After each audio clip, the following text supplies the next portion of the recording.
ఆచి chicken masala. Ketanpalli municipality chairman vice chairman ఎన్నికకు సంబంధించినటువంటి కేసులో దాడి కేసులో ఇటు బాలకృష్ణ అయితే అరెస్ట్ చేయడం జరిగింది. ఈ నేపథ్యంలో ఇటు మంచిర్యాల కోర్టులో వాదపాదన అనంతరం అసలు ఏం జరిగింది మనతో పాటు మాట్లాడడానికి లాయర్లు ఉన్న అందుబాటులో తులాంజనేయులు గారు. సార్ ఏంటి సార్ అసలు ఏం జరిగింది, లోపల ఎలాంటి వాదోపాదన? అయితే ఏదైతే మొన్న జరిగినటువంటి రామకృష్ణపూర్ లో నిన్న జరిగినటువంటి ఇష్యూ ఏదైతే కాంగ్రెస్ పార్టీ బీఆర్ఎస్ పార్టీ రెండు పార్టీలకు జరిగినటువంటి ఏదైతే చైర్మన్ వైస్ చైర్మన్ విషయంలో అక్కడ జరుగుతున్నటువంటి పరిణామాల దృష్ట్యా అక్కడ కొన్ని రకాల దాడులు జరిగినాయి. ఆ దాడుల విషయంలో అక్కడ ఉన్నటువంటి పోలీసులు కొంతమంది దెబ్బలు తాకినాయి.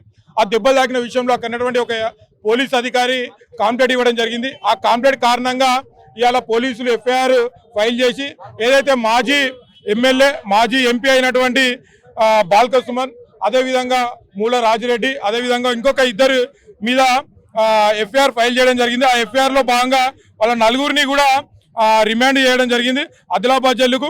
ఏదైతే వారి మీద పెట్టినటువంటి సెక్షన్స్ ఏవైతే ఉన్నాయో 189(3), 191(2), 191(3), 121(2), 223 రెడ్ విత్, అదేవిధంగా 190 BNS సెక్షన్ల కింద వారి మీద పోలీస్ అధికారులు ఇవాళ ఏదైతే ఎఫ్ఐఆర్ బుక్ చేయడం జరిగింది. దాంట్లో భాగంగానే ఇవాళ మంచిర్యాల కోర్టుకు తీసుకొస్తే ఫస్ట్ అడిషనల్ కోర్టు, అది ఫస్ట్ అడిషనల్ కోర్టు జడ్జిగా లేని కారణంగా ఇన్ఛార్జి జడ్జి అయినటువంటి ప్రిన్సిపల్ కోర్టు జడ్జి గారు వారికి 14 రోజులు రిమాండ్ విధించడం జరిగింది. ఏదైతే 3 తారీఖు 3వ నెల 2026 ఈ 14 రోజులు వారిని రిమాండ్ ఆదిలాబాద్ జైలుకు పంపించడం జరిగింది. ఏదైతే ఈ రిమాండ్ విషయంలో వారు మళ్ళీ ఏ విధమైనటువంటి చర్యలు తీసుకుంటారనేటువంటిది ఆ రెండు పార్టీలకు సంబంధించినటువంటి ఇది పీపీ గారు పబ్లిక్ ప్రాసిక్యూటర్, అదేవిధంగా ఏదైతే బాల్క సుమన్కు సంబంధించినటువంటి అడ్వకేట్ల మధ్యలో ఇద్దరి మధ్యలో ప్రత్యామ్నాయంగా జరిగినటువంటి ఆర్గ్యుమెంట్లో ఇవాళ జడ్జి గారు ఈ 14 రోజులు రిమాండ్ పంపించడం జరిగింది. ఇట్లాంటి ఆర్గ్యుమెంట్స్ బాల్క సుమన్ తరఫున వినిపించే ప్రయత్నం చేశారు. అయితే రాళ్ల దాడి ఏదైతే జరిగిందో ఆ సంఘటన నేపథ్యంలో విజువల్స్ కూడా వాళ్ళు బాల్క సుమన్ తరఫున వాళ్ళు చూపించే ప్రయత్నం చేశారంటున్నారు. అంటే ఆ రాళ్ల దాడిలో విజువల్స్ లో నేనున్నాను, మరో వైపు నుండి రాయి వచ్చింది అని చెప్పేసి వాళ్ళు వాదిస్తున్నారు. ఎట్లాంటి వాదనలు ఈ సంఘటనకు సంబంధించి జరిగినాయి?